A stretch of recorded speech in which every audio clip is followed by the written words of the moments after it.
I need money for my twin brothers. Milk! He burst into tears. The sun peeked through the cracks of the faded curtains when Ellie opened her eyes. The small apartment was already quiet, which was strange. Usually, the twins made noise first thing in the morning. She rubbed her eyes with her little hands and jumped out of bed, her bare feet touching the cold floor. "Mommy!" she called, dragging her stuffed rabbit down the hallway. Rachel was in the kitchen, trying to calm one of the twins in her arms, while the other whimpered on the floor, banging an old spoon. Her face not only looked tired, but also worried. "Good morning, Princess." "I'm hungry," Ellie said, climbing onto a stool to reach the table. Rachel sighed deeply. "We have a piece of bread from yesterday, but—" She opened the fridge, and Ellie peeked under her mother's arm. The dim light revealed completely empty shelves, just a jar with a tiny bit of jam left. "Where's the milk?" Ellie asked, frowning. "It's all gone, sweetie. Everything's gone.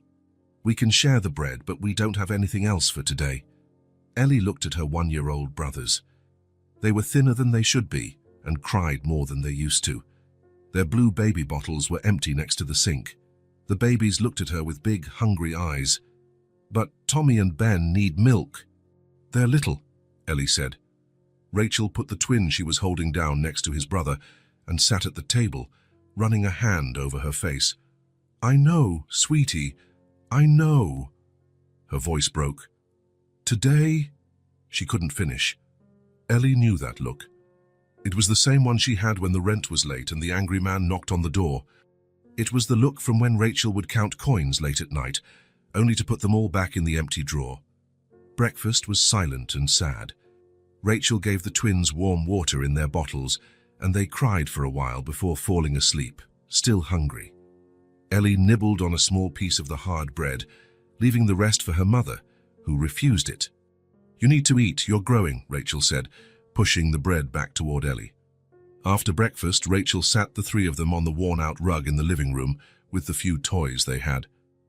"I'm going to take a quick shower, and then I'm going to look for some work again, okay? Ellie, watch your little brothers for a bit." Ellie nodded seriously. She was the big sister, Mommy's helper. When Rachel closed the bathroom door and the sound of the shower started, Ellie looked at the twins, who were now sleeping lightly, their bellies rumbling. "You guys need to eat," she murmured, stroking the babies' heads. She remembered the lady from the downstairs apartment, who sometimes gave coins to the building's kids when they washed her old car. "If you work, you earn money," the lady had once explained, "and with money, you buy what you need." An idea sparked in Ellie's mind. She looked at the closed bathroom door, then at the sleeping twins. The grocery store was just 2 blocks away. She had been there many times with her mom. Silently, Ellie grabbed her little coat, worn out at the elbows, hanging near the door. She opened the drawer of the entryway table where her mom kept the keys and hoped to find a few coins. There were only 2 small coins, worth almost nothing. She took them anyway and put them in her pocket. "I'll be right back," she whispered to the sleeping twins. "I'm going to get you some food." She opened the door slowly, so as not to make a sound. The building's hallway was empty. She tiptoed down the stairs, counting the steps just like her mom always did when they went together. 27 to the ground floor. Outside, the world seemed bigger and scarier without her mom by her side. Cars passed by. People walked hurriedly without noticing the little girl with an empty stomach. Ellie clutched the coins in her pocket. She knew they weren't enough for even a small carton of milk. She remembered the lady with the car again. Maybe she could clean car windows on the street, like the older boys sometimes did. She had never done it before, but it seemed simple. You just had to scrub until it shined. Instead of going to the grocery store, Ellie headed for the main avenue, where lots of cars usually stopped. Her heart was beating fast in her chest. She knew her mum would be frantic when she got out of the shower and didn't find her, but she had no choice. She would come back with money for food, and her mum would understand. "I can do this," she murmured to herself, clutching the coins in her pocket like a good luck charm. "My little brothers can't be hungry." People passed by without seeing the thin 5-year-old girl walking alone. Ellie walked on, determined, thinking of her brothers crying from hunger, of her mother who didn't eat to give the little they had to her children. A brave and childish decision moved her steps. to help her family survive one more day. A few blocks away on the busy avenue, shiny cars waited at the traffic light. Ellie took a deep breath and moved forward, unaware that this desperate little journey would change not only her day, but the lives of many people. The main avenue was buzzing with the morning rush. Cars drove by at a steady pace. People walked hastily with their coffees in hand, eyes fixed on their phones, ignoring the world around them. The city's noise was a mix of engines, scattered conversations, and the occasional impatient honk. No one noticed the small figure carefully watching the flow of traffic, looking for an opportunity. Ellie clutched the 2 coins in her pocket as her eyes scanned the line of parked cars. She was nervous but determined. She had never done this before and wasn't sure if it would work. The people seemed so busy, so distant. No one looked at her, a girl too small to be alone on the street. Her gaze stopped on a shiny car different from the others. It was a red Porsche, so beautiful. It was parked in front of an expensive coffee shop, where well-dressed people went in and out carrying elegant cups. Through the coffee shop window, Ellie could see tables with people talking, eating things that made her empty stomach rumble. "This one looks important," she muttered to herself, approaching cautiously. The car was too tall for her to reach the windshield. She stood on her tiptoes, trying to touch the shiny surface, but it was impossible. She looked around, searching for a solution, and saw a worn wooden stool near the coffee shop entrance. It looked heavy, but it was her only option. With great effort, she dragged the stool to the front of the car. The sound of wood scraping on the sidewalk drew a few glances, but no one stopped to help or ask questions. Ellie pushed with all her might, her face red from the effort, until she positioned the stool exactly where she wanted it. She climbed up carefully, the stool wobbling a bit under her small feet. Now she could reach the front window. For a moment, she admired her own distorted reflection on the shiny surface, a thin girl with eyes too big for her pale face. She took the 2 coins she had brought and the old handkerchief she always carried from her pocket. It was a faded blue handkerchief with a small flower embroidered in the corner, a gift from a grandmother she barely remembered. She wet the handkerchief with a little saliva and began to rub the glass in circular motions, just as she had seen the older boys do. "It has to be really clean," she said to herself, focused on the task. The truth was, the glass was already spotless, but Ellie scrubbed with determination, her tongue sticking out the corner of her mouth, her face wrinkled in concentration. Her thin little arms moved in clumsy circles over the smooth surface. Every now and then, she would stop to check her work, tilting her head to see if she had left any smudges. The morning sun was starting to get warm, and Ellie felt a drop of sweat run down her forehead. Her stomach rumbled, reminding her of her insufficient breakfast and the reason she was there. She thought of the twins, of their sad little faces when there was no milk, of the heavy silence in the foodless apartment. "Just a little more," she murmured, scrubbing harder. Inside the coffee shop, Martin Hale was signing the bill for his double espresso. It was a daily ritual: strong coffee, no sugar, in a porcelain cup, always sitting at the same table by the window. It was his time for a mental review of the day, to organize priorities, to prepare for another journey of decisions. At 35, he had already built an impressive real estate empire, a meteoric rise that had surprised even the most seasoned players in the market.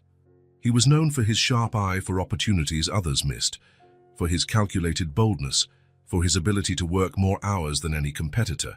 His young face, though lined with fatigue around the eyes, revealed the price of success achieved at all costs. He wore an impeccable, custom-tailored grey suit and a discreet but very expensive watch. He didn't flaunt wealth, but every detail of his appearance was carefully chosen to convey power. Martin glanced at his watch, a mechanical, almost unconscious gesture. He had a meeting in 40 minutes with important investors, enough time to get to the office, review the final notes, and prepare the presentation for the new development. He left a generous tip, money was no object, and walked toward the exit, his mind already on the financial projections he would present. The waiter thanked him profusely, as he always did, but Martin barely heard. He was absorbed in thoughts about the new project he would launch next month, a luxury residential complex that would completely transform a previously neglected area of the city.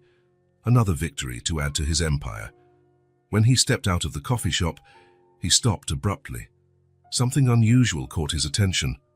A tiny girl, who couldn't have been more than 5 years old, was standing on an old stool, cleaning the windshield of his Porsche. For a moment, Martin stood frozen, watching the surreal scene. The girl didn't notice him. She remained focused, scrubbing with a dirty piece of cloth what was already a perfectly clean windshield. Her thin coat had patches on the elbows and seemed several sizes too big. Her light hair was tied back in a messy ponytail, and her sneakers had seen better days, with the sole nearly detaching on one side. Martin looked around, searching for an adult, parents, guys, a guardian, someone to explain the presence of that child there. But the girl was completely alone. Her 5-year-old child on a busy avenue, unsupervised. It was absurd, dangerous. He approached cautiously, as if afraid of scaring her. "Hello," he said softly. Ellie jumped, startled. She nearly lost her balance on the unstable stool, but managed to steady herself by grabbing the edge of the windshield. She looked at the tall man with wide, apprehensive eyes. He wore nice clothes and had an air of importance that intimidated her. "I'm cleaning," she explained quickly, as if afraid of being scolded. "To make it pretty." Martin swallowed hard. There was something in the child's voice that caught him off guard. A mixture of innocence and determination that made him feel something strange in his chest. "This is my car," he said, trying to sound gentle. "What are you doing out here alone? Where are your parents?" Ellie clutched the dirty handkerchief in her fingers. She glanced briefly at the ground, as if considering jumping down and running, but then decided to answer. "So my mum's at home with my brothers." She hesitated, then added with determination, "I'm working." Martin blinked, all confused. "Working? But you're just a kid." "I'm 5, Ellie replied, lifting her chin with a pride that seemed incongruous in someone so small. "It's just that—" Her voice softened a bit, losing its momentary confidence. "I need money for my brothers. Milk." Something strange happened to Martin in that moment. The girl's simple, direct sentence pierced through years of indifference and emotional distance like a sharp arrow. He felt a lump in his throat and, to his own astonishment, tears began to well up in his eyes. "Milk," he repeated, his voice sounding strange even to himself. Ellie nodded seriously. "They're only one. They're twins, Tommy and Ben. They cry because there's no milk, and there's no bread either, or anything. Mommy is sad." The words came out with brutal simplicity. There was no self-pity, just a statement of facts that, why to her, was simply reality. The direct way she spoke of hunger, of sadness, as if they were normal, everyday things, hit Martin with a force he didn't expect. Martin felt the tears stream down his face without being able to control them. He hadn't cried in so long, he had almost forgotten the feeling. The last time was when he lost his mother 3 years ago, and even then the tears had been restrained, discreet, appropriate for the occasion. These were different. These came from a deep place he hadn't visited in decades, a place he had locked up and tried to forget, a place where the boy he once was still lived. "Why are you crying?" Ellie asked, tilting her head with curiosity. "Are you sad too?" The innocent question almost broke him completely. Martin wiped his face with his hand, trying to compose himself. He didn't understand what was happening to him. Why was he crying on the street in front of a strange child? It was absurd, irrational, totally out of character. "No, He started, but couldn't finish. The words just wouldn't come. Instead, he reached into the inner pocket of his jacket and pulled out his fine leather wallet, a gift he'd given himself when he closed his first $1 million deal at 30. Ellie watched, still standing on the stool, as he opened the wallet with slightly trembling hands. Martin took out a few bills. He didn't bother to check how much it was, and held them out to her. "Here," he said, his voice still unsteady, "for the milk." Ellie's eyes widened at the sight of the bills. It was more money than she had ever seen in her life. She looked from the money to the man, suspicious for a moment, as if fearing it was some kind of trick. Then she slowly reached out her hand and took the bills. "That's a lot," she said, frowning as she counted the bills with her small fingers. "The milk doesn't cost this much." There was a disarming honesty in her words. No greed, no attempt to take advantage of the situation, just the practical observation of a child who knew the price of milk and knew this was much more. Martin swallowed hard. Buy the milk and food, for you and your brothers, for your mom too. A huge smile lit up Ellie's face. It was as if the sun had appeared from behind heavy clouds. The transformation was instant and complete, from worry to pure joy. She jumped nimbly from the stool, clutching the money tightly in her small hand. "Thank you, mister with the nice car," she exclaimed, and her joy was pure, without artifice. It was the genuine relief of someone who had just seen a serious problem unexpectedly solved. Before Martin could say anything else, ask for her full name, her address, anything that could maintain contact. Ellie turned and started running down the sidewalk, her oversized coat flapping with each step. He watched until the small figure disappeared around the corner, feeling inexplicably empty and full at the same time. He stood there, next to his luxury car, ignoring the passers-by and the curious glances directed at the well-dressed young executive with tear tracks on his face. His heart was beating in a strange way, a rhythm he no longer recognized, familiar and strange at the same time. Finally, he got into the car and sat down, but didn't start the engine. His hands were restless, his thoughts distant in places he had long ago locked away and thrown away the key. Martin didn't go to the meeting. For the first time in his meteoric career, he cancelled a professional commitment without a detailed explanation. A brief message to his assistant. Something came up. Reschedule. And he turned off his phone completely, another unprecedented act in his disciplined routine. He drove automatically back to his mansion on the outskirts of the city, his hands gripping the steering wheel with unnecessary force, his mind in a whirlwind. He barely noticed the route he was taking, the familiar streets passing like indistinct blurs as his thoughts wandered into long unvisited territories. The house was enormous, modern, with clean, minimalist lines.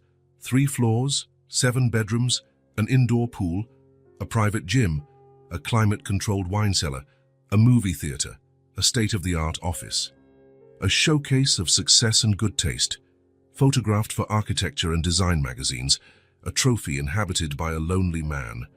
The garden was meticulously cared for, each plant in its exact place, each flower bed perfectly aligned. Everything was precisely as Martin liked it, organized, controlled, predictable. He passed through the electronic gate, feeling a strange discomfort seeing his own home, as if seeing it through different eyes for the first time. He parked in the spacious garage next to his other 3 luxury cars. For a moment, he sat in the silence, his hands still on the steering wheel, staring at nothing. Then he got out of the car and entered the house, ignoring the housekeeper who greeted him, surprised to see him back so early. "Mr. Hale, is everything all right? You never come back at this hour." "I'm fine, Mrs. Peterson," he replied automatically without stopping or looking at her. "Please don't disturb me." He went straight up to his personal office on the 2nd floor and closed the door. It was his sanctuary, decorated with expensive furniture and works of art, selected by a renowned designer. Not that Martin understood much about art. He bought what he was told was a good investment, what matched the house's aesthetic. He walked to the mahogany bar in the corner and poured himself an expensive whiskey, something he rarely did before evening.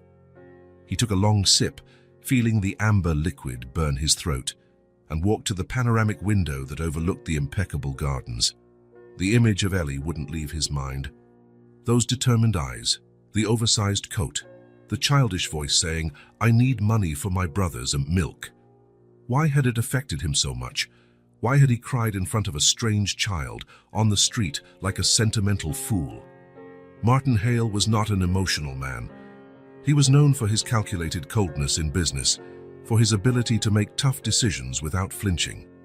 He had fired hundreds over the years, shut down entire companies, negotiated with the harshness necessary to get to the top. He wasn't cruel, he considered himself merely pragmatic. Business was business. Someone had to make the hard choices. But today, in front of a child cleaning his car, he had broken down like a teenager. It was pathetic, incomprehensible. Martin closed his eyes and, for the first time in many years, allowed himself to remember. The memory came like a wave, crashing through the barriers he had built. The tiny apartment where he grew up, on the city's east side, an area that now, ironically, was being revitalized by one of his own developments, the smell of mold that never went away, no matter how much his mother cleaned, the cold that seeped through the poorly sealed windows in winter, the suffocating heat in summer. His mother working 2 jobs, leaving before dawn, coming home after he was already in bed. The absent father, first physically, then completely, when he abandoned them. The nights they went to bed hungry, the rumbling stomach, the painful emptiness that prevented sleep. The shame at school when he didn't have money for lunch, when he wore hand-me-down clothes, when he couldn't participate in field trips or activities that cost any amount of money. One memory, in particular, emerged with painful clarity. He was 6 years old. His mother was sick, feverish, lying on the worn-out sofa that served as her bed, since the only bedroom was his. She hadn't been able to go to work that day, which meant they wouldn't get paid for that shift, and every penny counted. The refrigerator was empty, except for a bit of butter. There was no milk. There was no bread. Martin, determined to help, took a few coins he found in a kitchen drawer and snuck out while his mother slept a restless sleep. He walked to the neighborhood grocery store, clutching the coins in his small hand, just as Ellie had done today. But the coins weren't enough to buy much of anything. The store owner, a fat man with a red face, laughed when he tried to buy a quart of milk. "Go on home, kid. This ain't even enough for a piece of gum." Martin remembered the shame, the helplessness, the tears he swallowed. He remembered coming home empty-handed, the worried look on his mother's face when she woke up and discovered he had gone out alone. "Don't you ever do that again, Martin," she said, hugging him tightly despite her fever. "Never go out alone again. That's dangerous. Promise me."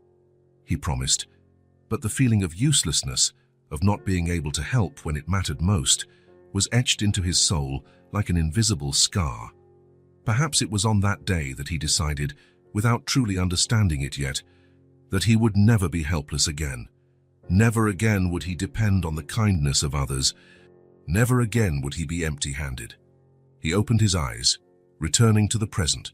His reflection in the window showed a young, successful, powerful, respected man.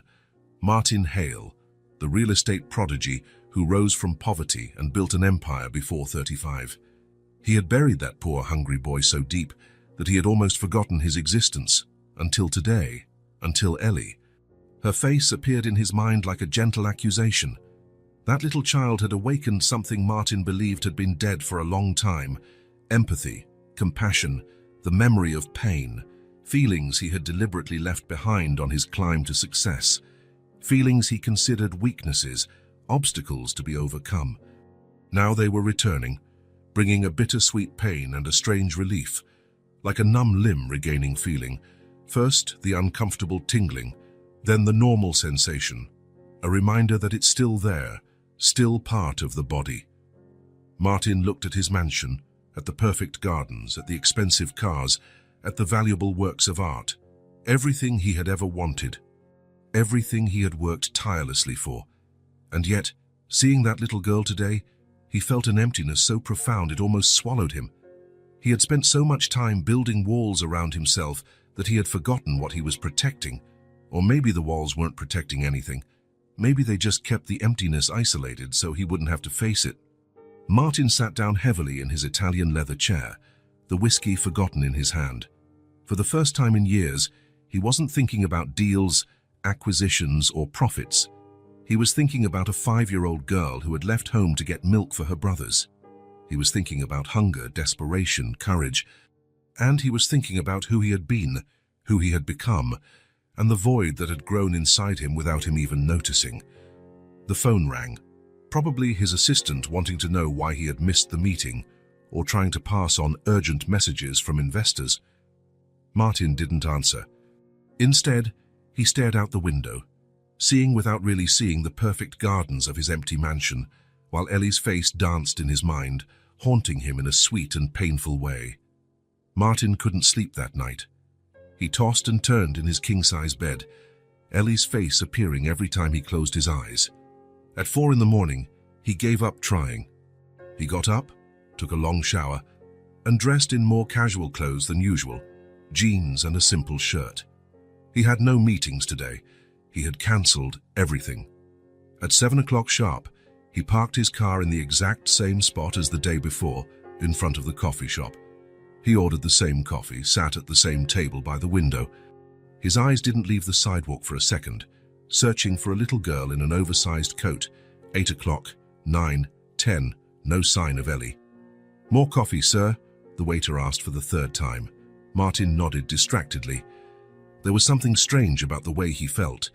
It wasn't just concern for a lost child in the city. It was something more personal, deeper. As if an invisible thread had stretched between him and that girl, and now it was pulling insistently. Noon. The coffee shop was getting busier. Martin remained motionless, watching. The waiter was starting to give him curious looks. At 2 in the afternoon, he finally gave up. He paid the exorbitant bill for the numerous coffees and left, feeling strangely defeated. He got in his car but didn't drive home. Instead, he circled slowly through the nearby streets, scanning every corner, every alley, every park. Nothing. She must have gone home with the money, he thought. She must be fine, buying milk for her brothers. But the feeling of emptiness persisted. The next morning, he repeated the ritual. Same place, same time, same anxious wait. And again, no Ellie. On the third day, the waiter finally asked, "Are you waiting for someone, sir?" Martin hesitated. "Yes, a little girl who was cleaning my car the other day." The waiter frowned. "Oh, the little one. She shows up around here sometimes, cleans cars on the corner, asks for change." Martin's heart raced. "You know her. Do you know where she lives?" "No, sir. I just see her around every now and then. People usually give her a few coins. Seems like a good kid." Martin nodded, an idea forming in his mind. The next day, he didn't go to the coffee shop. Instead, he walked around the neighborhood, approaching street vendors, doormen, and people who looked like they worked or lived in the area. He would show a large bill and ask about a small girl, about 5 years old, who cleaned cars. Most shook their heads no. Some vaguely remembered a child but knew nothing specific. It wasn't until late in the afternoon that he got lucky. A man selling hot dogs on the corner nodded when he heard the description. "I know who you mean. She shows up here now and then. Gave her a hot dog once. She had a look on her face that could break your heart." "Do you know where she lives?" Martin asked, trying not to sound desperate. The man scratched his head. "Don't know the exact address, but it's up on the hill. In that housing project past the market. Hope's Landing, I think it's called." Martin felt a pang of irony at the name. Hope. Something he had long since abandoned, until he met that girl. "Thank you," he said, handing the man a generous bill. "Aye, for the hot dog you gave her." The man looked at the money in surprise. "Hey, this is too much just for a piece of information." But Martin was already walking toward his car. Hope's Landing wasn't what you'd call a nice neighborhood. Worn-out apartment buildings were crammed together on a steep hill, with makeshift electrical wires crisscrossing over narrow streets. Barefoot children ran between clothes hanging on makeshift clotheslines. Loud music came from somewhere, competing with the noise of televisions from open windows. Martin parked the Porsche at the beginning of the main street and immediately realized he'd made a mistake. The car drew too much attention. Groups of young men turned to look, whispering among themselves. Their car like that probably cost more than all the apartments on that street combined. For a moment, he considered giving up, coming back another day with a different, less conspicuous car. But then he thought of Ellie, of her determined little face, the way she had run with the money clutched in her hand. He couldn't wait any longer. He got out of the car, locked it, and activated the alarm. He started walking up the main street, feeling the eyes following him. He was completely out of his element, with his expensive clothes and luxury watch. But he pressed on, asking everyone he met, "Do you know a girl named Ellie?" "She's 5, lives with her mom and 1-year-old twin brothers." Most just shook their heads. Some looked at him with suspicion. One man even asked, hostilely, "Why's a guy like you looking for a kid from around here?" Martin realized how suspicious he sounded. A rich man, an outsider, looking for a little girl in a poor neighborhood. He needed to explain himself better. "She cleaned my car the other day. I gave her money to buy milk for her brothers. I just want to know if she's okay." Some expressions softened with this explanation. but there was still distrust. An elderly woman, sitting in a chair at the entrance of one of the buildings, finally nodded. Rachel's girl. Apartment 302 in that yellow building over there. She pointed to a particularly run-down building halfway up the street. The mother worked in housekeeping until she lost her job. Good woman, takes good care of her kids, despite the hardship. Thank you, Martin said, feeling his heart speed up. He was about to head toward the indicated building when he spotted a small figure sitting on the sidewalk a few feet away. His heart leaped. There she was. Ellie was sitting on the cracked concrete of the sidewalk, absorbed in her game. She had several colorful bottle caps spread out in front of her, arranging them in rows. She was talking to herself in a low voice, lost in her own world. Martin approached slowly, not wanting to scare her. She was so focused that she didn't notice his presence until his shadow fell over her bottle caps. Ellie looked up, initially confused. Then her eyes widened in recognition. "Mister with the nice car," she exclaimed, a smile lighting up her whole face. Her reaction took him by surprise. Martin had expected fear, suspicion, maybe even for her to run away. Instead, there was this genuine joy, as if he were a dear friend she hadn't seen in a long time. "Hi, Ellie," he said, his voice strangely hoarse. "How do you know my name?" she asked, tilting her head to the side. "As I asked around," Martin replied, crouching down to her level. "I wanted to know if you were okay, if you bought the milk for your brothers." Her face lit up even more. "I did. And bread. And bananas. And even meat. Mommy was super happy." She paused, frowning slightly. "And a little mad, too, because I went out by myself." Her smile returned quickly. "But then she was just happy. We saved the rest of the money for when we need it." Martin smiled, feeling a relief he didn't know he needed. "That's good. Look at my bottle caps," Ellie said, showing him her colorful collection. "This blue one is Mommy. These two red ones are Tommy and Ben, and this green one is me." Martin looked at the colorful bottle caps, meticulously arranged on the sidewalk. He sat down next to her, completely ignoring the fact that his expensive pants were now in direct contact with the dirty concrete. "And this gold one? Who is it?" he asked, pointing to one that was slightly separate from the others. Ellie looked at him, then at the bottle cap, as if the answer were obvious. "It's you, silly." Martin felt a lump in his throat. He had a bottle cap in her story. He was part of that little imaginary world. "Why do you have such a nice car?" Ellie asked, changing the subject with the naturalness only children possess. "Because," Martin began, then stopped. The automatic response would be, "Because I work hard and can afford it," but suddenly that sounded empty. "Because I thought I needed it," he said finally. "My mum says we only need what makes our tummies full and our hearts happy," Ellie commented, playing distractedly with the green bottle cap that represented her. "Does the car make your heart happy?" The innocent question hit him like a punch. Did it make his heart happy? When was the last time he had thought about that? About happiness instead of success, status, or achievements? "Sometimes," he answered honestly. Ellie nodded seriously, as if she had just received a great philosophical truth. She went back to playing with her bottle caps, moving them around on the sidewalk floor. Martin watched in silence for a moment, then something prompted him to speak. "You know, Ellie, when I was about your age, we didn't have much money at home either." She stopped playing and looked at him, surprised. "Really? But you have a nice car." "I do now," he said with a small smile. "But when I was a kid, sometimes we didn't have milk at home either. Or bread." Her eyes widened. "Just like us?" "Just like you," Martin confirmed. "My mom raised me by herself.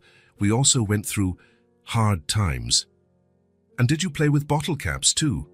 Martin smiled, remembering. "No, I collected toy cars, but they were very old. Some didn't even have wheels. I would pretend they were new." "I pretend too," Ellie said, moving a little closer. "I pretend the bottle caps are real people, that we live in a big house, that Tommy and Ben have milk every day." Martin felt a tightness in his chest. "And now? After you bought things with the money, is there still no milk?" Ellie shook her head. "No, there is now. But Mommy said she needs to find a job soon, or the money will run out." Martin nodded thoughtfully. He wanted to help more, but he realized he needed to be careful. He didn't want to offend Ellie's mother's pride or create a relationship of dependency. "Is your mum home now?" he asked, trying to sound casual. "Yeah," Ellie answered, pointing to the yellow building. "She's giving the twins a bath. She told me to play out here because they were crying a lot. They always cry at bath time."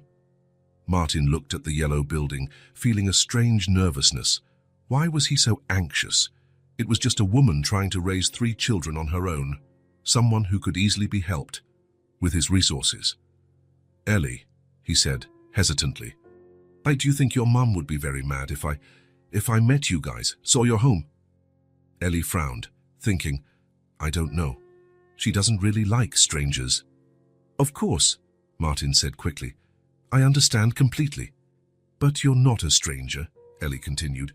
"You're the nice car mister who gave us money for milk. And you have a bottle cap." Martin smiled. The child's logic was both simple and profound. "I can help," he said, the words coming out before he could think them through. "Your mum is looking for work, right? Maybe I can help with that." "Really?" Ellie's eyes lit up. "Mommy would be less sad.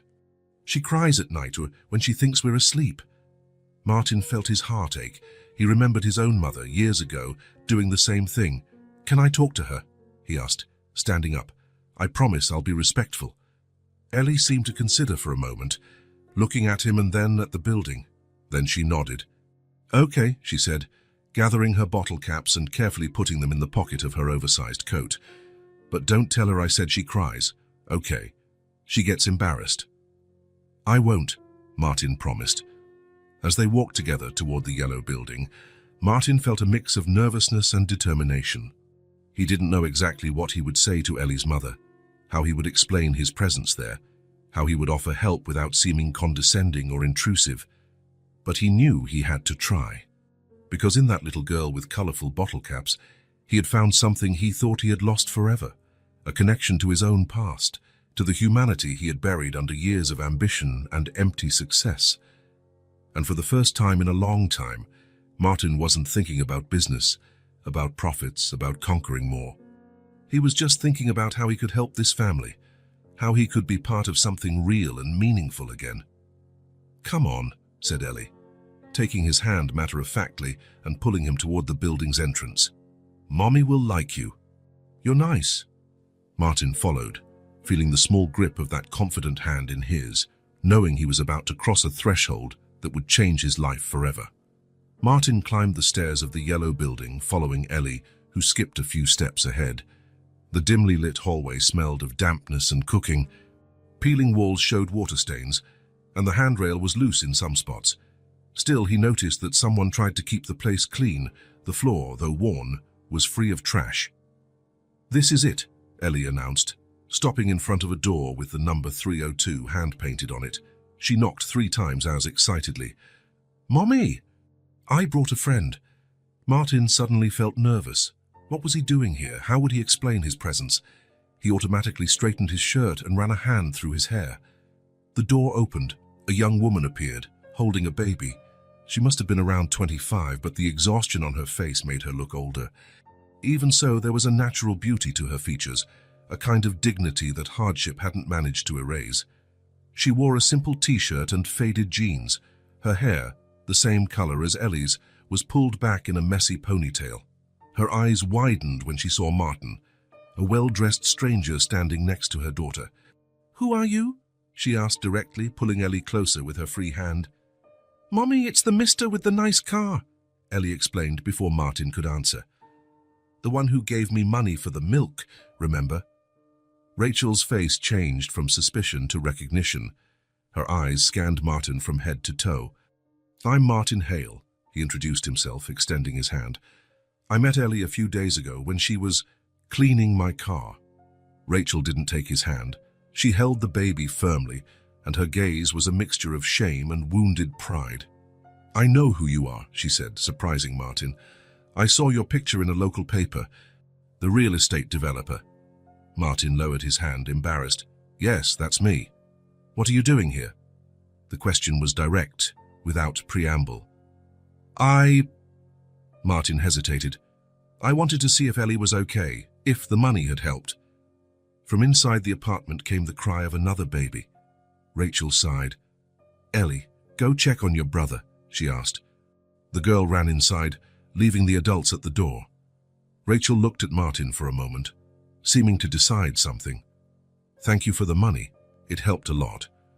She started to close the door, but Martin spoke quickly. "Wait, please. I just wanted to talk." "About what, exactly?" Her voice was firm but not hostile. "About how I can help."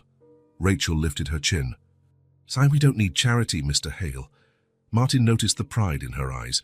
It was the same pride his own mother had shown so many times, even in the worst moments. "It's not charity," he said, lowering his voice. I've been on the other side.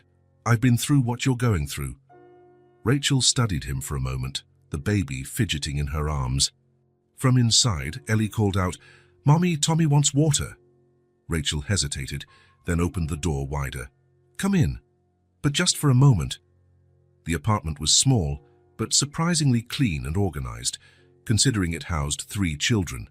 There was only the bare essentials: a worn-out sofa, a table with 3 chairs, a small old television. The kitchen was just a corner with a stove, a small fridge and a sink. Martin saw a door that must lead to a bedroom and another, ajar, that showed a tiny bathroom. Ellie was on the living room floor, next to a mattress where another baby identical to the one Rachel was holding sat whimpering. Improvised toys, bottle caps, empty containers, boxes, were scattered on the floor. "Water, Mommy," Ellie reminded her. Rachel put the baby she was carrying down next to his brother and went to the kitchen. Martin stood still, observing. On the wall, there were some children's drawings taped up. In a corner, a stack of printed resumes. On the table, children's books worn from use. "You can sit," Rachel said, returning with a cup of water, which she handed to Ellie to give to her brother. She pointed to one of the chairs. "If you want." Martin sat, feeling too large for the small space. "Thank you."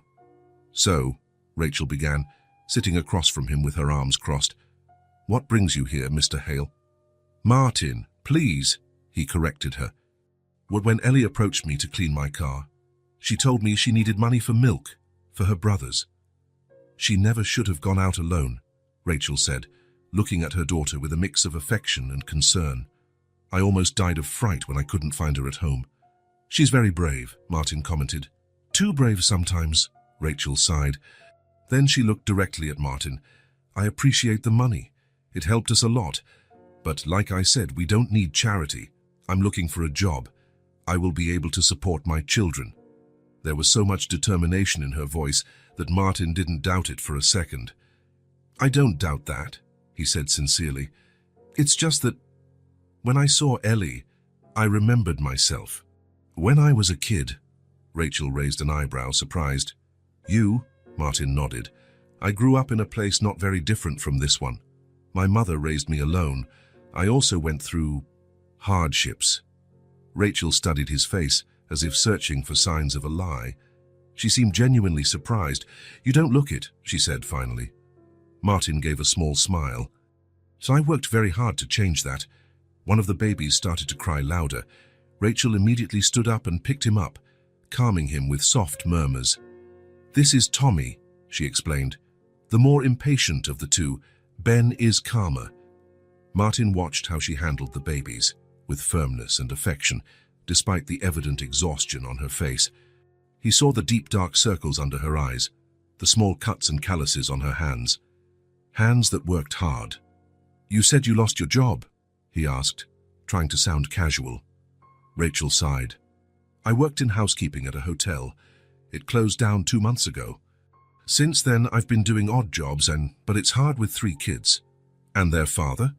He left before the twins were born," she replied, in a tone that made it clear she didn't want to elaborate. "It's just the 4 of us now." Martin nodded, not pushing. He looked around again, noticing more details. The window with a makeshift curtain, the neatly stacked dishes, the few food items organized in clear containers. A home of few resources, but full of care. "I should go," he said, standing up. "But can I come back another day?" Rachel seemed surprised by the request. "Why?" Because... Martin hesitated. How could he explain this impulse that even he didn't fully understand? Because meeting Ellie, and now you, it made me remember important things I had forgotten. Rachel didn't answer right away. Finally, she shrugged. It's a free country. It wasn't exactly a warm invitation, but it was enough. In the following days, Martin couldn't get that family out of his head. Little Ellie with her bottle caps, the twins with their toothless smiles, Rachel with her firm dignity in the face of hardship. He went back to work, but his heart wasn't in it. During important meetings, he found himself thinking about the small apartment, the peeling walls and the nearly empty fridge. On the third day, he made a decision. He left the office early and went to a supermarket, not the one he usually frequented, but a simpler one, where ordinary people shopped. He filled 2 carts with basic groceries: milk, bread, fruit, meat, vegetables, cereals, cookies. He added diapers and hygiene products. In the toy aisle, he hesitated, then picked up a small teddy bear for each twin and a simple doll for Ellie. When he arrived at Hope's Landing, the sun was beginning to set. This time, he parked the car further away and carried the heavy bags up the main street. Some residents looked at him with curiosity, but there wasn't as much hostility as the first time.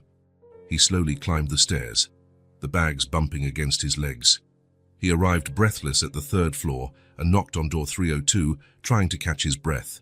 It was Ellie who opened the door, her eyes widening when she saw Martin with so many bags.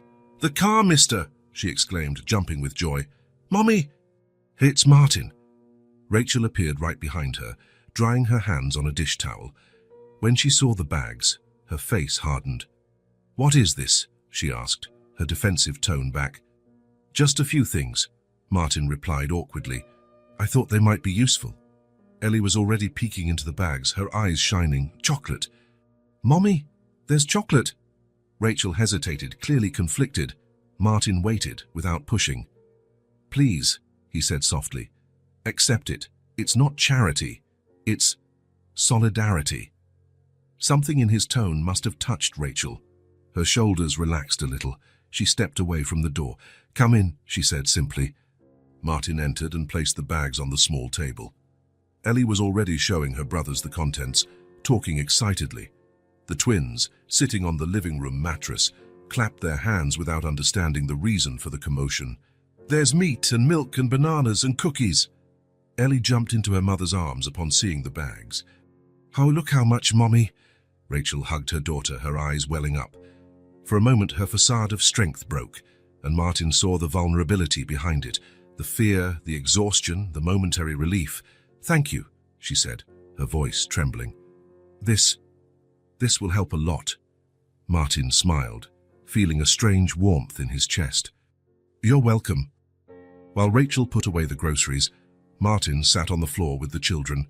He gave the teddy bears to the twins, who grabbed them with little squeals of joy. Ellie hugged her new doll tightly, as if it were the most precious treasure in the world. "Would you like to have dinner with us?" Rachel invited, surprising both herself and Martin. "It's nothing fancy, but I'd love to," he replied sincerely. As he watched Rachel prepare a simple meal, playing with the children on the living room floor, Martin felt something he hadn't experienced in a long time, a sense of belonging, of being exactly where he was supposed to be. Later, when the twins were asleep and Ellie was playing quietly with her new doll, Martin approached Rachel in the small kitchen. "If you want," he said quietly, "I can help. With a job, maybe. I know people. I have contacts." Rachel looked at him, suspicious. "Why?" Martin took a deep breath. "Because I know what it's like. I've been in need when I was little." And because he hesitated, then completed with sincerity. "And because your family reminded me of what really matters." For a long moment, Rachel just watched him. Then, almost imperceptibly, she nodded. It was a small thing, just a tiny gesture. But for Martin, it signified the beginning of a true connection, a bridge built with respect and empathy, linking 2 worlds that, though distant on the surface, shared a common humanity. The weeks passed, and Martin's visits to Rachel's family became frequent. Sometimes he would show up with grocery bags, other times just to play with the children. The twins now smiled when they saw him, and Ellie would run to the door when she heard his characteristic knock. 3 quick taps, a pause, then 2 more. That Saturday afternoon, Martin suggested a trip to the nearby park. The day was overcast, but not rainy, and the kids needed some fresh air. Rachel hesitated at first, worried about the weather, but Ellie's enthusiasm was contagious.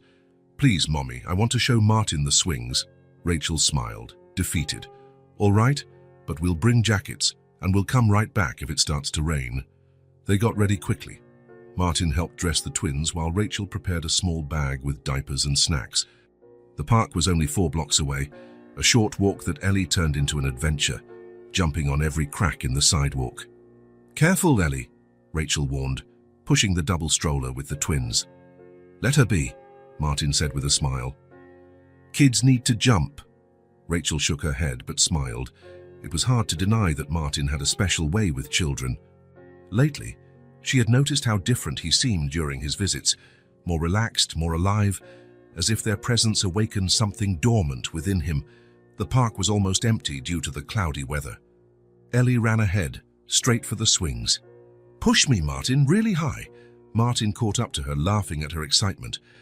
Rachel watched, the twins restless in the stroller, eager to get out too. "Just a minute, little ones," she said, adjusting their clothes. For half an hour, they enjoyed the park. Martin took turns pushing Ellie on the swing and playing with the twins on the small slide. Rachel sat on a bench watching. It was strange, she thought, how this rich, powerful man seemed so at ease playing in the sand with her children.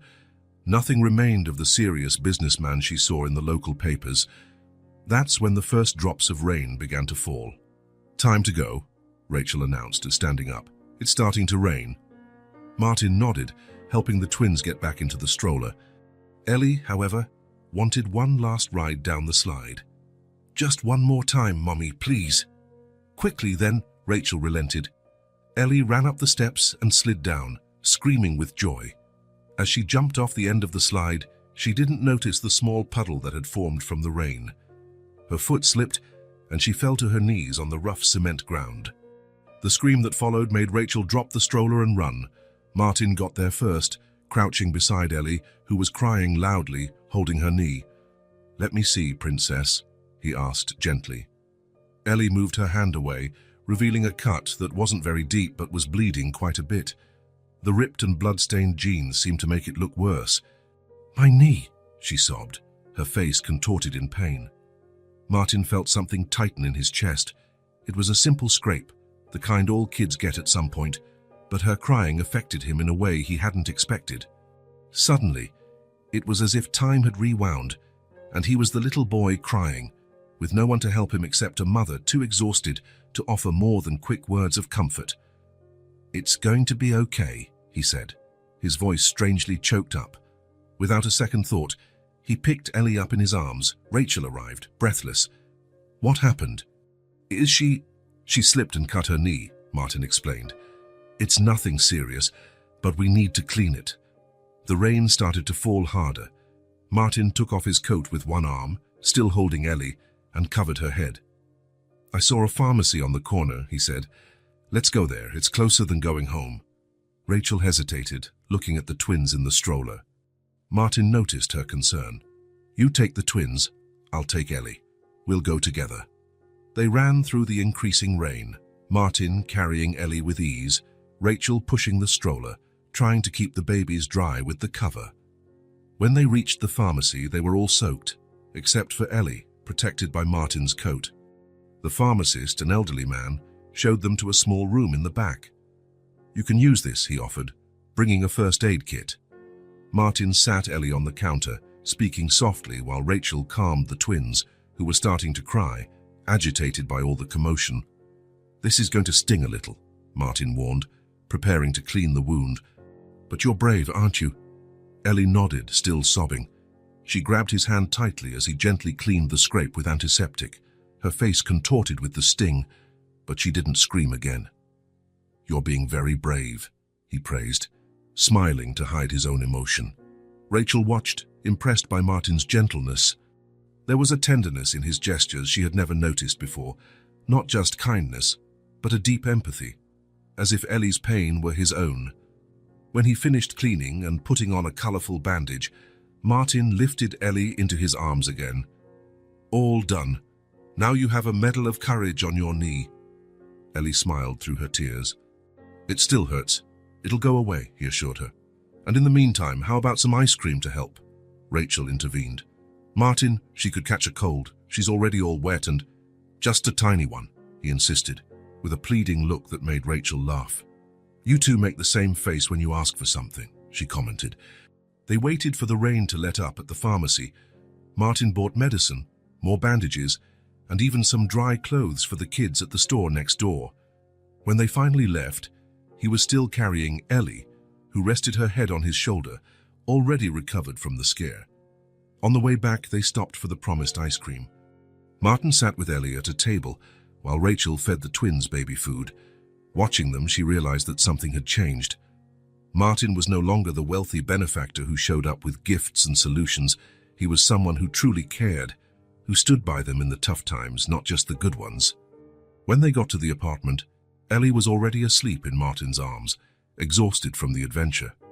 He carefully placed her in bed, tucking in the blanket. "Thank you," Rachel said softly when they were alone in the small living room. "For today, for everything." Martin smiled, a sincere smile that reached his eyes. "You don't have to thank me. That's what friends are for, right?" Friends. The word hung between them, simple and true. Rachel nodded, returning the smile. It was no longer the millionaire and the unemployed single mother. They were just two people who, somehow, improbably, had found trust in one another. The light rain tapped against the window of the small apartment, creating a gentle melody that cradled the Sunday afternoon. 2 weeks had passed since the incident at the park. Ellie's knee was almost healed, just a small pink mark remaining as a reminder of the scare. In the living room, Ellie played on the rug with her brothers, showing the twins how to stack the colourful blocks Martin had brought on his last visit. The babies laughed, knocking over the stacks with enthusiastic pats, much to their older sister's frustration and amusement. "No, Tommy, not like that. You have to put one on top of the other." Rachel smiled, watching her children from the worn-out sofa where she sat next to Martin. She held a cup of tea in her hands, blowing on it slowly before taking a sip. "They learn fast," Martin commented. "Soon they'll be building towers taller than hers. And knocking them down too," Rachel added with a playful sigh. A comfortable silence settled between them. After so many visits, the initial tension was gone. Martin had become a constant presence in the family's life, bringing not only material help, but a friendship Rachel hadn't expected. "Can I ask you something?" Martin broke the silence and hesitantly. "Of course," she replied, placing her cup on the coffee table. "You never talk about their father." Rachel looked away toward the children. For a moment, Martin thought he had crossed a line, but then she took a deep breath. "There's not much to tell," she began, her voice low so Ellie wouldn't hear. "I met Greg when I was 19. I was working as a supermarket cashier. I had just moved out of my parents' house." She paused as if gathering her memories. "He was charming, fun. He made me laugh. He said he had big plans, that he was going to start his own business. I believed everything." A sad smile crossed her lips. "We moved in together after 6 months. When I found out I was pregnant with Ellie, we were happy. At least I was." Martin listened in silence, not interrupting. Rachel continued, her gaze distant. "After Ellie was born, things changed. Greg started going out more, coming home late. He'd say he was looking for opportunities. He'd get odd jobs here and there, but never anything steady. We argued more and more." She looked at the twin, who were now trying to crawl over the scattered blocks. "When I found out I was pregnant again, and with twins, Greg became different, distant. One night, he came home late, packed a bag, and said he needed space, that he wasn't ready for so much responsibility." Rachel shrugged, but he never came back. "I'm sorry," Martin said, his voice low. "It was hard to accept at first," she continued. "I had a young daughter. I was pregnant with twins, with no family nearby. My parents live in another state, and we barely have contact. I had to find strength I didn't even know I had. Just then, Ben crawled over to them and tugged on Rachel's pants, babbling. She picked him up, settling him on her lap. I got the job at the hotel when the twins were 6 months old. The owner let me bring the kids. She had a little room in the back where they could stay. It was perfect until the hotel closed. She kissed the baby's head. Since then, it's been complicated. Martin admired the strength of this woman. No drama, no self-pity, just the raw truth of a daily struggle. How do you do it? He asked, genuinely impressed. 3 kids done alone with no support. Rachel shrugged. One day at a time. I don't have a choice, do I? They're my children. Did you ever think about looking for their father? What for? There was a firmness in her voice. Someone who leaves willingly doesn't deserve to come back out of obligation. I'd rather the kids grow up with less money but with respect and real love. Martin nodded, understanding. He looked at Ellie, who was now reading a book to Tommy, making up stories from the pictures. Rachel, he said after a moment, I have a proposal. She looked at him cautiously. What kind of proposal? I have an opening at my company, in the administrative department. Nothing too complex, but it's a decent job, with regular hours and benefits. Rachel's eyes widened. Are you offering me a job? Yes, Martin confirmed. We need someone who is organized, responsible, and punctual. From what I've seen these past few weeks, you're all that and more. She frowned. Martin, I appreciate it, but I don't want charity. I don't need you to create a position just for... It's not charity, he interrupted. The position exists. My assistant has been overworked for months. We need someone to organize files, answer phones, manage schedules. It's a real job. But I have no experience with that. I've always worked in more manual labor jobs. You manage this household with 3 young children, with no help and limited resources, Martin argued. That requires more organizational skills than many executives I know. Rachel shook her head, not in disagreement, but in disbelief. And the kids, I can't leave them alone. The office has an on-site daycare for employees, he explained. Care for the employees' children. The twins can stay there during your shift. And Ellie is school-age now, isn't she? Yes, but... Rachel bit her lip. It sounds too good to be true. It's not a favor, Martin assured her. It's an opportunity. For you and for my company. Ben squirmed in Rachel's lap, wanting to get back on the floor. She placed him on the rug, and he crawled back to his toys. What would the salary be, she finally asked, looking Martin in the eyes. He mentioned a figure that made her eyes widen again. It was more than double what she earned at the hotel. That's a lot, she said, breathless. It's what the position pays, he replied simply. And there's room for growth if you're interested. Rachel looked at her children, then at the small apartment with peeling walls, and finally back at Martin. Why are you doing this? She asked quietly. Martin followed her gaze to the children. Because everyone deserves a chance. I got mine. Now it's your turn. Rachel was silent for a long moment. Martin could see the thoughts racing across her face. Doubt, hope, fear, determination. When can I start? She asked finally. Martin smiled. Would Monday be good for you? Rachel nodded, a smile slowly spreading across her face. Monday, she agreed. That night, after Martin had left and the children were asleep, Rachel sat on the edge of her bed, her hands trembling slightly. For the first time in a long time, the future didn't just seem like a series of obstacles to overcome. There was an open door, a real possibility. She looked at the twins sleeping in their crib and at Ellie curled up under the blanket. Her children would have food on the table every day, proper clothes, maybe hut eventually, a better place to live, a decent income, simple words that meant a world of difference.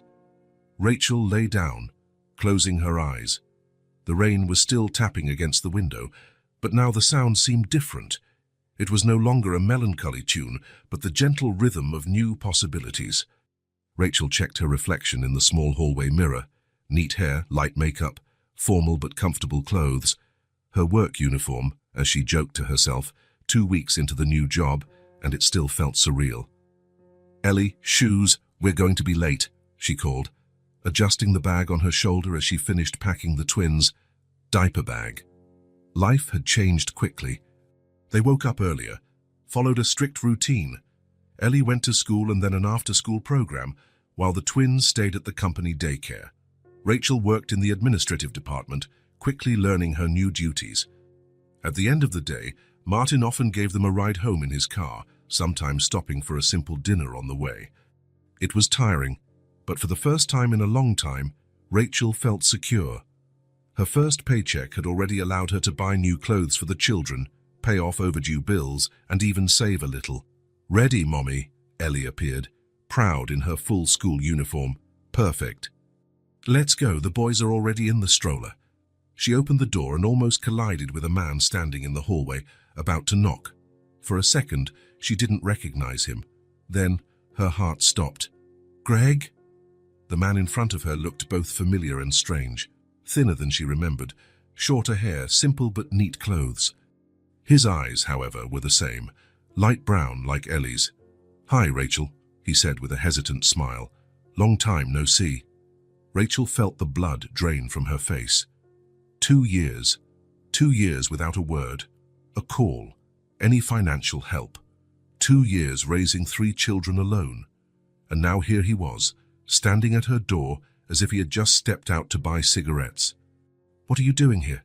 she asked, her voice firmer than she expected. Greg looked over her shoulder, into the apartment. "I wanted to see the kids, see how you all are doing." "Daddy!" Ellie's small voice made Rachel turn. The girl was standing in the middle of the room, looking at the man at the door with an expression that was hard to decipher. Greg smiled, crouching down. "Hey, princess, look how you've grown." Ellie didn't run to him, as Rachel had feared she might. Instead, she stood still, examining him with a seriousness that was impressive for a 5-year-old. "You're my dad," she said finally, with a clarity that surprised everyone. "You left us. You made Mommy sad. We're fine without you." Greg looked as if he'd been physically struck by the words. He stood up slowly, the smile vanishing.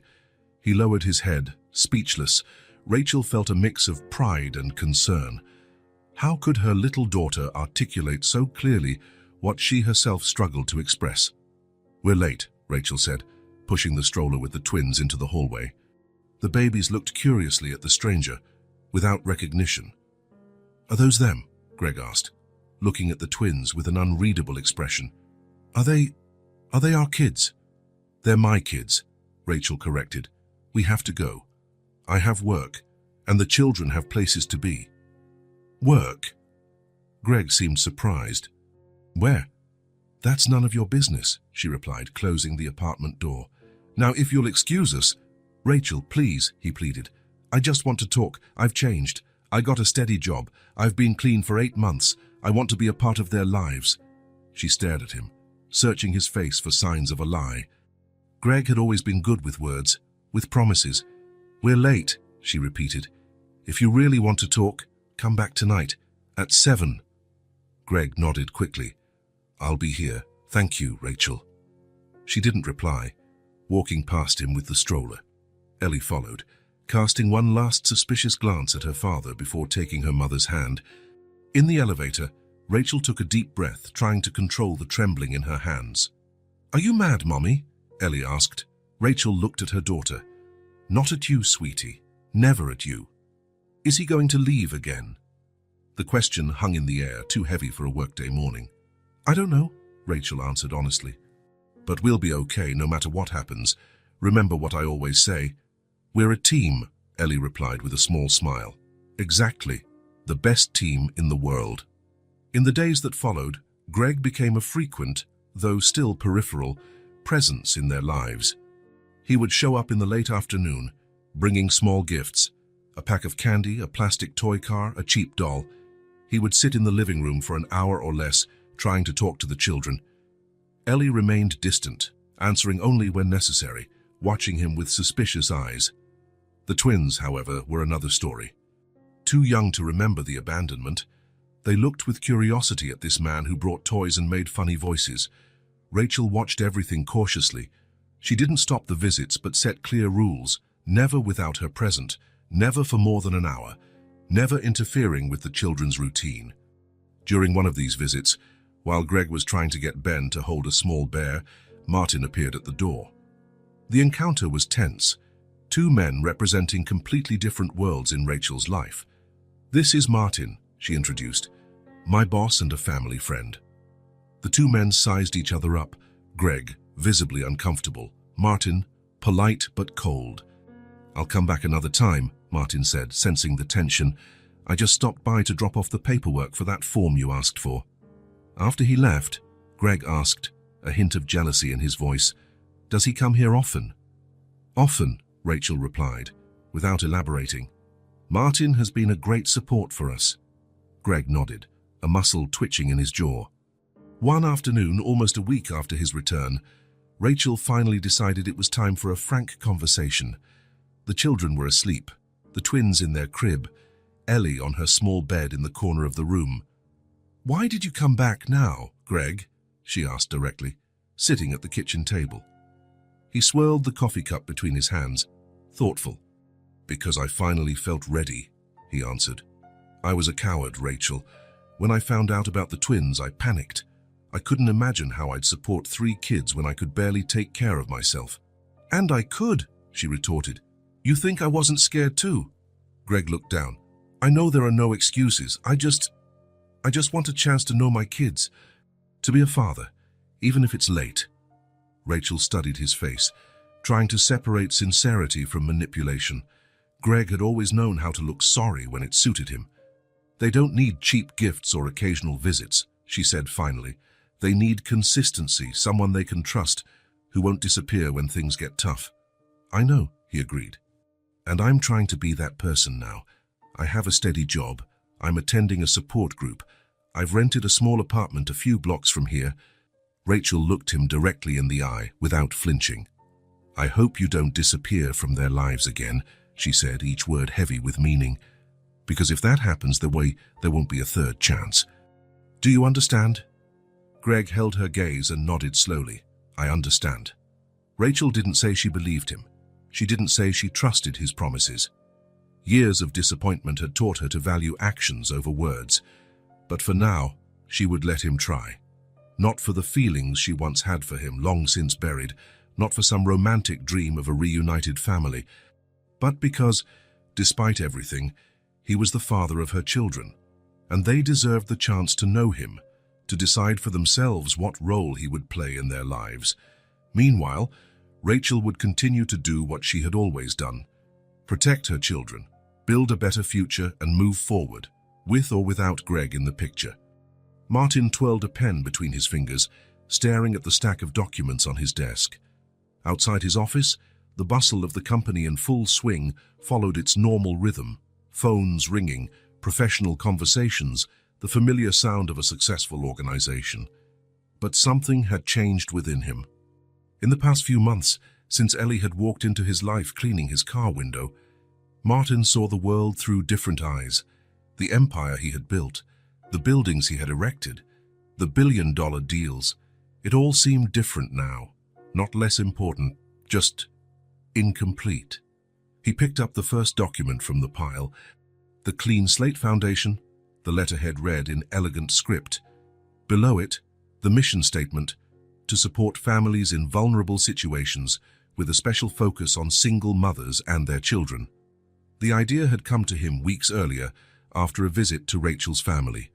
The twins had taken their first steps that day, wobbling around the small apartment with squeals of joy. Ellie cheered them on, proud of her brothers.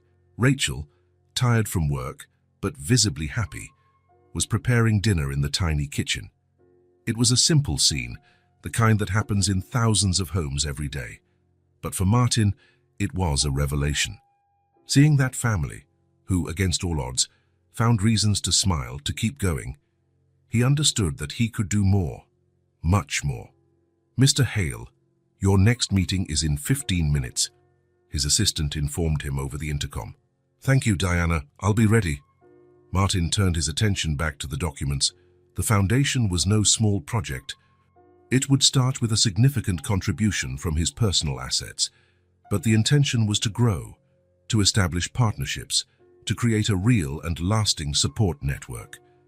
There were plans for a professional training center with free childcare for the children, a housing assistance program, scholarships, legal aid for mothers who, like Rachel, had been abandoned without child support or assistance, psychological counseling, a complete structure to offer not just immediate help, but tools for independence.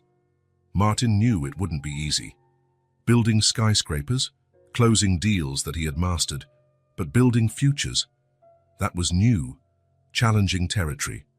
Still, he felt more excited about this project than any other in years. His phone rang. It was Rachel. "Is everything okay over there?" he asked. "Yes," she replied. "I just wanted to confirm you're coming to the twins' birthday party on Saturday. Ellie is planning a surprise for you." Martin smiled. "I wouldn't miss it for the world. I'll bring the gifts we agreed on. Nothing over the top." "Thank you," Rachel said, and he could hear the smile in her voice.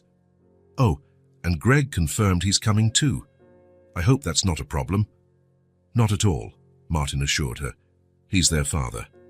After hanging up, Martin returned to the documents. The mention of Greg made him think about how things had evolved in recent months. The man was really trying. He had a modest job, visited the children regularly, was starting to build a relationship with them. He wasn't perfect, far from it, but he was present. Martin felt no jealousy or rivalry.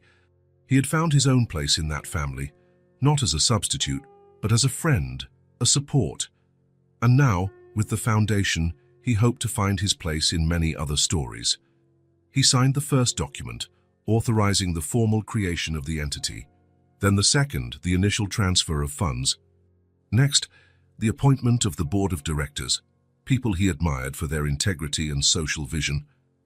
Among the names, he had included Rachel's. When he invited her to join the board, she was surprised. "Why me? I don't know anything about running a foundation." "You know more than you think," he had replied. "You know what these families need because you've been there. Your experience is worth more than any degree." After some hesitation, she had accepted. Martin smiled, remembering how her eyes had lit up when she understood she could help other women in the same situation she had been in. As he finished signing the last document, Martin stood up and walked to his office's panoramic window. Below, the city stretched out, alive and pulsing. So many stories happening simultaneously. So many Rachels, so many Ellies, so many little twins growing up in difficult circumstances. He couldn't help everyone, of course, but he could start. One clean slate at a time, just as Ellie had done that morning that changed his life. Martin remembered his childhood, the hardships he had faced, his mother working 2 jobs, the nights with an empty stomach. He remembered how he had sworn that if he ever had the means, no one else would go through what he had. Over the years, that childhood vow had been buried under layers of ambition, the pursuit of success and material achievements, until a 5-year-old girl, determined to get milk for her brothers, had reminded him of who he really was and what truly mattered. "Mr. Hale, the meeting is about to start," Diana called from the door. Martin nodded, still looking out the window. "I'm on my way." Before turning around, he smiled at his reflection in the glass. He was no longer just Martin Hale, successful businessman. He was someone who had finally found a greater purpose, a way to give back, to make a difference. For the first time in a long time, he felt truly clean on the inside. As if all the smudges he had accumulated over the years, the indifference, the detachment, the exclusive focus on himself, were being wiped away, one pane of glass at a time. And that, Martin realized, was the true wealth he had always been searching for without knowing it. A year can change a lot. The seasons passed, and with them came transformations that no one could have predicted on that morning when a little girl decided to clean the window of an expensive car. Apartment 302 in the yellow building at Hope's Landing was no longer the same. The peeling walls had received a fresh coat of paint, the old stove had been replaced, and colorful curtains now framed the windows. It wasn't luxurious. Rachel had made sure of that, refusing Martin's more extravagant offers, but it was comfortable and welcoming. A home. It was Sunday morning, early spring. Martin parked his car, no longer the flashy Porsche, but a more discreet model, and walked up the stairs with a bag of fresh bread. He no longer needed to knock. He had his own key. "Uncle Martin's here," Ellie announced as soon as he opened the door, running to hug him. At 6, she was taller, her face fuller, her eyes even more alive. "Good morning, little engineer," he greeted, referring to her new interest in building things. The week before, they had built a bridge out of craft sticks that now held a place of honor on the living room shelf. The twins, now 2 years old, followed right behind, their chubby little legs moving in still slightly clumsy steps. "Martin, Martin," they shouted in unison, unable to pronounce the R correctly. Rachel appeared from the kitchen, drying her hands on a cloth. Her face no longer bore the constant marks of worry and exhaustion. There was a new lightness in her movements, a different sparkle in her eyes. "You're right on time. The coffee is almost ready," she said, taking the bags. The Sunday routine had established itself naturally. Martin would show up early, bring something for breakfast, and they would spend the morning together. Sometimes Greg would join them later, an arrangement that surprised everyone with its cordiality. Other times, Martin would take the family on an outing, to the zoo, the park, a children's museum. The Clean Slate Foundation had been running for 8 months, serving families in situations similar to the one Rachel had faced. Rachel divided her time between her administrative job at Martin's company and her role as a board member at the foundation, where her personal experience had become a valuable asset. Greg, surprisingly, had also started to contribute. He helped at fundraising events and had recently begun speaking at support groups for absent fathers who wanted to return to their children's lives. His relationship with the children had gradually improved. There were still moments of distrust, especially from Ellie, but also genuine moments of connection. After breakfast, while Rachel tidied up the kitchen, Martin sat on the living room rug with the children. The twins were fascinated by a shape-sorting toy, focused on its colors and forms. "No, Tommy, the red piece goes in the red hole," Ben explained, with the surprising patience he sometimes showed. Ellie brought her sketchbook and sat down next to Martin. "Look what I made at school yesterday," she said, showing him a colorful drawing. "It's our family." Martin studied the drawing carefully. On a green lawn, under a smiling yellow sun, were 5 figures, Rachel in the center, Ellie and the twins by her side, and 2 male figures, one that clearly represented Greg, with his short hair, and another taller one, in a suit, whom Martin recognized as himself. "It's very beautiful," he praised, genuinely touched to be included in that family portrait. "My teacher asked who you were," Ellie commented, adding more details to the figures. "I told her you're our guardian angel." Martin laughed, surprised. "Guardian angel? Why?" Ellie shrugged, as if the answer were obvious. "Because you showed up when we needed you most and you didn't leave." The simplicity of the explanation hit him hard. Across the room, he noticed that Rachel had stopped what she was doing and was watching them with a gentle smile. "You know," Martin said, helping Ben fit a stubborn piece, "the one who really saved me was you, Ellie." "Me?" She widened her eyes, surprised. "How did I save you?" "Before I met you, I had forgotten a lot of important things," he explained. "I was losing something inside me, but I didn't know it." "What things?" she asked, curious. Martin thought for a moment, searching for words a 6-year-old could understand. "Remember a long time ago, when you asked me if my nice car made my heart happy?" Ellie nodded, though she seemed only vaguely to remember the conversation. "Well, the truth is, it didn't. I had a lot of things, a car, a house, and money, but something was missing." He paused, adjusting Tommy, who had decided to climb onto his back. "Meeting you all made me see the world differently. It reminded me of where I came from, of the boy I used to be."